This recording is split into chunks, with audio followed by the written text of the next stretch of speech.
Hey y'all, it's Jennifer Farr Davis, your policy guide for Crossing Our Divide. And this week we're talking about money. Over $14 billion was spent on the campaigns for the last presidential election cycle. $14 billion. A large portion of that money was directed towards ads that stir up animosity and mistrust. And it's having a huge impact. We'll look at media separately, but for now, no. Media and money are connected. Political ads are proven to shrink and polarize the electorate, and social media has made it worse. But elections have always been a gloves-off affair, right? Yes. But the difference is that these contests have never been funded or marketed the way they are today. In 2010, a landmark case came before the Supreme Court called Citizens United. And in a 5-4 ruling, it unlocked a Pandora's box of spending that invited uncapped donations from unknown sources into U.S. elections. As a result, campaign contributions have more than tripled in the past 20 years, and dark money has infiltrated our elections. Dark money does not disclose the funding source, be it a person, corporation, or country. So it's allowed foreign investments into U.S. elections. Did you know that presidential campaigns used to be capped and supported with federal funds? It was a way to negate the influence of wealthy contributors and cut down on the demands of fundraising for sitting politicians. It also allowed ballot access to people without deep pockets or wealthy donor circles. And I'm not saying that system was perfect, but now more than ever, U.S. elections are swayed by and won by money. And studies show that it is easier for extreme candidates to raise more money than moderate candidates.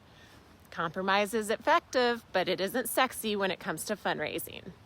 So if the candidate with the most money usually wins, and the more extreme candidate can raise more money, the takeaway for politicians and political parties is, if you want to win, go extreme.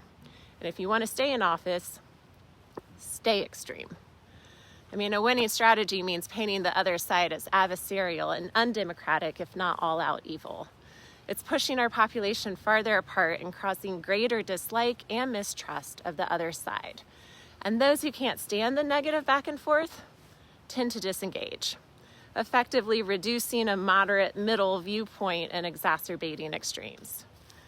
I used to get upset at my friends who didn't vote, but now I kind of get it. I mean, don't get me wrong, I think you should vote. Please go vote. But I now understand that making the middle moderate American feel like they don't matter is actually a strategy being employed by the extremes of both political parties. On top of that, a growing percent of the population feels like when billions of dollars are being spent on elections, what difference can one unfunded voice make? The Supreme Court decided that limiting the donations of organizations to political action committees, PACs, and super PACs restricts the right to free speech. But our right to the First Amendment and personal expression has got to be balanced with the need for democratic and fair elections. So if you believe that $14 billion is too much money to spend on campaigns and that dark money in foreign countries should not have influence over our elections, or that extreme candidates shouldn't benefit from strategically disengaging the middle and pushing our population farther apart, stay tuned. Join our journey, because we will introduce solutions and introduce you to change makers in this space. So sign up for our updates, share our work, and consider making a contribution, because together we are crossing our divide.